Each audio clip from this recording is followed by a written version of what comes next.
halkan waxaa ka socda aroos balse maaha aroosyadii aynu naqinay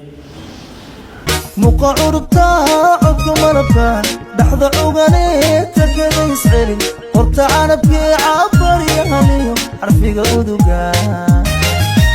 muqa urta codka malabka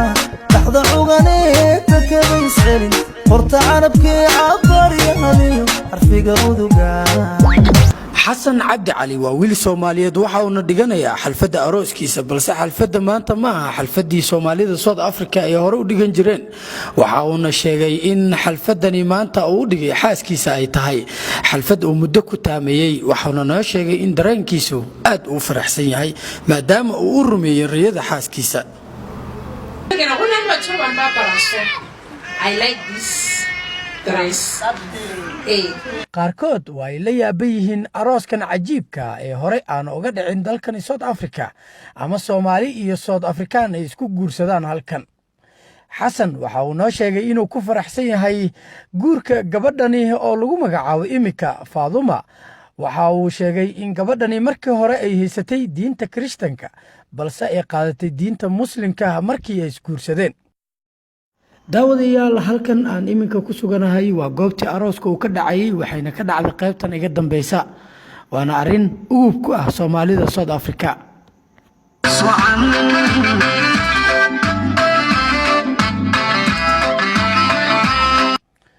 sheekada ayaa waxa xiiso u yeelaya markii uu guursaday ama uu mehersaday Xasan gabadhani waxa ay ahayd 2010 waxayna u haysaa 2 caruur ah oo gabadhiisa curadda ay jirto 9 sano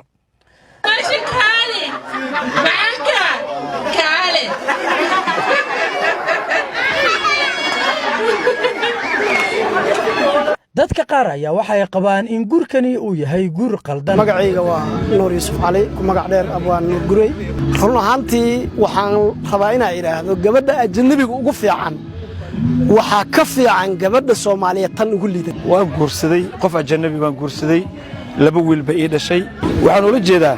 sokorta markaad hanbato way macaan tahay laakiin macaanka aad hanbato ku egyaa asaga laakiin timirta marka cunto marba mar ka sii dambayso ayuu sii macaya waxaan ka wadaa dhaqanka ajnabiga ah ee guursato waa hamta hore laakiin raasimaalkiisa dambe ama mustaqbalkiisa dambe awlaadaada taada iyo dhaqan bulsho dhaqaale wax walbaba waxa weeyaan waxaad noqonaysaa gabaabs bismillaahir rahmaanir rahiim saamiya daahir salaam baleedaha marka waxaan ka hadlayaa guurka qofka ajnabiga ah guurka qofka wadankaaga ah markasta waxa fiican gabadha wadankaaga inaad guursatid laakiin qofka dooqiisa waa in la ixtiraamo qof walba dooq buu leeyahay وطاي داودة لوحة هلكن لتاجنا حسن عبد علي أو نيكا هلكن كبر سدي إن أراسك وحجور سدي جبر صوت أفريقيا بس أصل كده كسر جد دلك ملاوي حسن واحد نلو ذاك تدرين كاج فرحة هذا ما تواسي دورت الحمد لله آد أنا فرح صناعي وايو gabadha xaaskeyga waxay jecleed mar walba inaan u sameeyo aroos maadaama today iyadana si fiican u faraxsantaan sidoo kale waan faraxsanahay okay Xasan arinta laakiin arin hore Soomaalida South Africa ay u sameeyeen ma sax marka maxaa kugu dhaliyay ama maxaa kugu abuuray in arintan sameeyso oo ku dhiirato waliba iyadoo rag badan xaasas South African ay qabaan balse ay ku dhiiran laayihiin qof islaam ma ahayn islaamnimada rabtay kadib marka islaamka aan baray waxay dhahdeen walaal aniga waxaan rabaa inaan nin guursado maadaama ay weydiistay inay guur rabto waan isnikaxsanay waan isguursanay kadib in badan isla joognay wiil iyo gabar ay haysaa iyadoo intaas aan isla joognay haddana waxaan ugu soo baraarujiyay inaan isnikaxsan inaan aroos dhigano mar kale waalidkeeda iyo aniga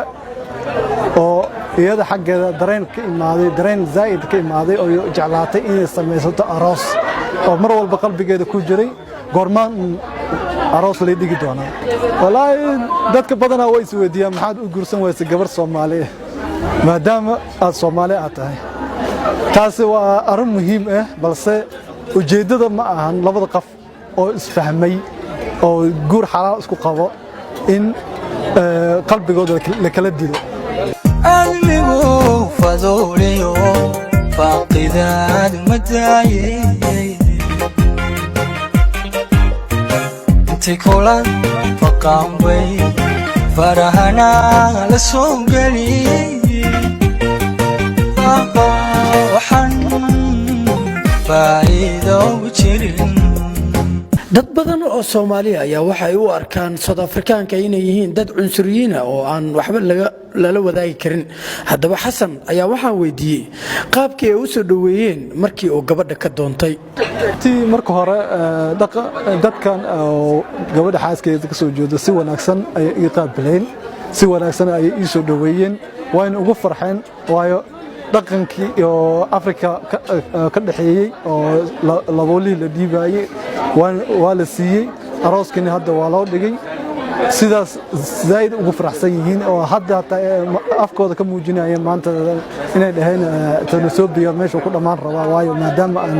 isdhaxgalowno oo dhaxgalkii iyo gabadhayna nin Soomaali u guursaday Tanzania meesha ka bixi doona. saas hada qabsigooda ahaa ma aanan helin wax cilad ama dhibaato aan kala kulmay, si wanaagsan ayay isu dhaweeyeen marka ugu horeysay ilaa ay hadda maanta ugu dambayso waynu ku faraxsan yihiin.